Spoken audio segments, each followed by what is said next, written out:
Então, a caridade que nos salva é a caridade que nos modifica, que nos permite ter essa graça de olhar para o outro como igual e abençoar a vida de alguém pela nossa bondade, entendendo que nós necessitamos muito mais da nossa melhora de que aquele que recebe a bondade que nós servimos. Edson, na sua opinião, há apenas uma forma de caridade ou há outras? E se houver outras, qual é a caridade que tem mais importância e relevância para o ser humano? Bom, eu tive uma iniciação dentro da Assembleia de Deus. Então, eu tive uma vivência dentro dos processos Pentecoste, estudei a Bíblia, estudo até hoje. Tenho aqui o Novo Testamento, antigo, velhinho, chega a estar amarelado de tanto ler. Logo acima de mim, agora eu não vou me levantar para pegar, tem uma Bíblia que a minha mãe me deu, eu tinha 16 anos, eu estou com 48. Então, a gente estuda. Hoje eu sou espiritualista, desde os 19 anos para 20 anos. Arredondando, vai fazer 29 anos que hoje eu sou espiritualista. Porém, eu tenho a mente muito aberta das coisas em si, principalmente as coisas do Cristo, dentro do meu olhar e ponto de vista. Eu vou dividir a caridade, dentro do meu ponto de vista, em duas. As duas são importantíssimas, têm uma relevância incrível, um impacto positivo na sociedade em si. Porém, só uma tem a salvação do espírito. Vamos para a primeira caridade. A caridade da criança que tem fome e eu dou de comer. A caridade de alguém que tem sede e frio e eu dou de beber e eu acolho. A caridade de uma palavra amiga, de um gesto bondoso, de uma permanência sincera, ou pelo menos naquele momento com aquela pessoa, dentro de uma funcionalidade, num ângulo de honestidade, lá eu me dou, eu me oferto. Essa caridade, na maioria das instituições religiosas, com todo respeito, dentro de um vulto, num primeiro olhar, é uma caridade linda e maravilhosa e extremamente necessária para aguçar o nosso ego, a concordância da igualdade. E para dissipar das nossas consciências a discordância que as indiferenças causam dentre os egos, as mesmas consciências, enlouquecendo de euforia, de carência, de ansiedade e de esnuviamento à mente humana, quando não as próprias emoções e sentimentos do caridoso. Peço perdão ao Rafael e ao Everaldo para falar dessa forma mais calma, mais tranquilo, para ver se as pessoas, por elas, entendam onde eu quero chegar. É uma caridade que, mesmo dentro de uma religião, eu entendo que ela balsifica, medica, cura, acolhe, abençoa, por que não dizer, a vida do outrem. Porém, raríssimas vezes essa caridade me dá o que a outra caridade, que é muito rara, gratuitamente estiga em mim. Naturalmente brota por mim. E de uma forma tão silenciosa, pelo poder da generosidade, e de uma forma sem fazer barulho, pelo que eu nutro de espírito pela minha escolha. O que é espírito pela escolha, Edson? Eu nutro coisas que eu creio que me fazem bem, porque eu não disputo com o outro e eu não amputo do outro a sua legitimidade dele ser quem ele é, mesmo que seja totalmente antagônico do que eu sou. Esta caridade que eu estou falando também necessita de feitos, mas é uma caridade que, quando ela existe, ela me doa um estado de graça. A primeira caridade, raríssimas pessoas entram nesse júbilo, neste êxtase, nesta maravilha que fervilha na intimidade, diante de fazer um ato de bondade, lhe conceber melhor.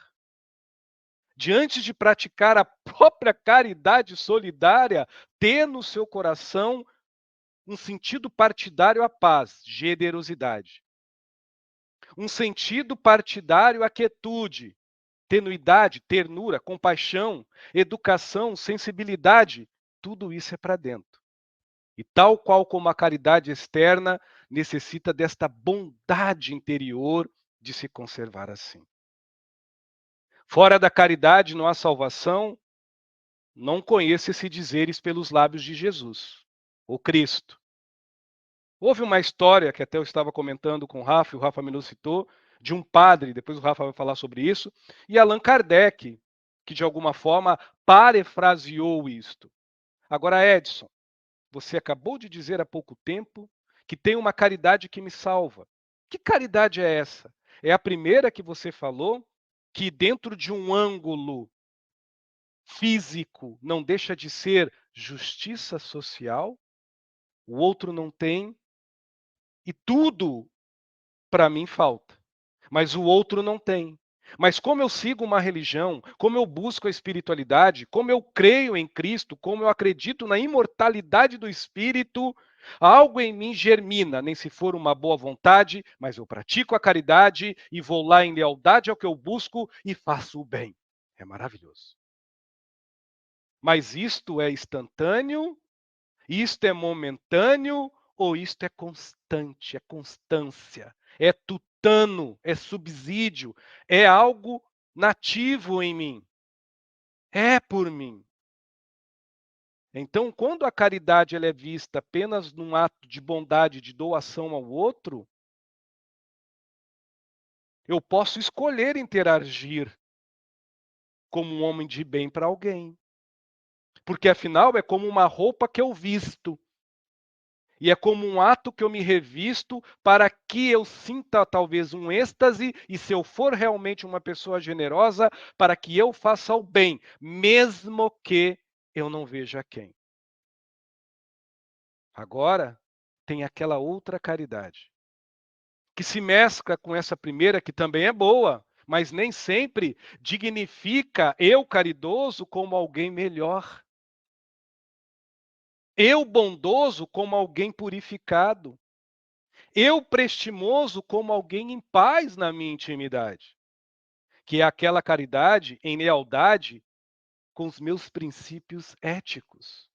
Que é aquela caridade em lealdade até mesmo com tudo em mim que necessita reorganização.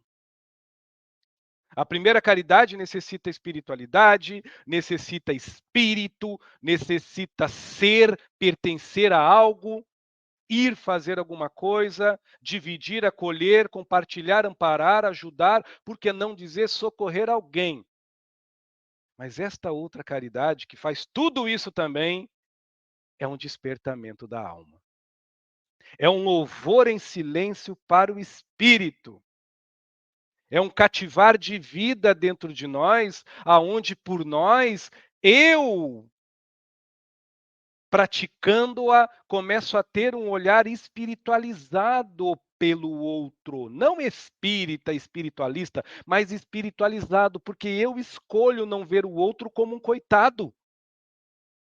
Eu escolho não ver o outro como alguém mal afortunado. Eu escolho ver o outro tal qual como eu. Mais um, passando as consequências da vida, que nem sempre é acaso. Então, da mesma forma que eu me espiritualizo na caridade que eu vejo, mudando as minhas percepções e acepções, eu alimento dentro de mim uma espiritualidade, além das minhas ações de bondade, mas por quem eu sou, no fato de naturalidade de me fazer bem. A caridade não pode ser um desígnio para que eu mostre algo de bom em mim, como se isso titulasse que eu estou ficando melhor. Deus não barganha. O universo não joga bingo nem dados. Porém, a caridade não é um mandato, nem uma obrigatoriedade. É uma justiça social em lealdade à vida. Eis a caridade que alimenta as matérias, sustenta os corpos, acalenta os corações. Porém, tem aquela caridade que abençoa não só o outrem, mas a si mesmo. Que acolhe não só o outro, mas desperta-se em si mesmo. Essa caridade se chama graça. Estado de graça.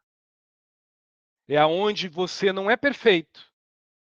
Mas toda vez que você pratica a caridade, não precisa vir um sussurro de dor e de sofrimento, não precisa ouvir um lamento, não precisa ouvir eu não tenho de comer, não precisa de dizer a alguém que não tenho de dormir. Você é o acolhimento em vida, nem se for em silêncio, pelo um ouvido que escuta, pelo um corpo presente que se faz todos os ouvidos, porque a tua educação já é um acalento a um desamparado. São os dois tipos de caridade que, particularmente, são boas, mas eu fico com a caridade que insemina em nós um estado de graça. As duas nos levam a um estado de graça. Só que uma faz para fora e a outra, antes de fazer para fora, se revisa, desperta e se aprimora por dentro. Então, a caridade que nos salva é a caridade que nos modifica, que nos permite ter essa graça de olhar para o outro como igual e abençoar a vida de alguém pela nossa bondade, entendendo que nós necessitamos muito mais da nossa melhora de que aquele que recebe a bondade que nós servimos.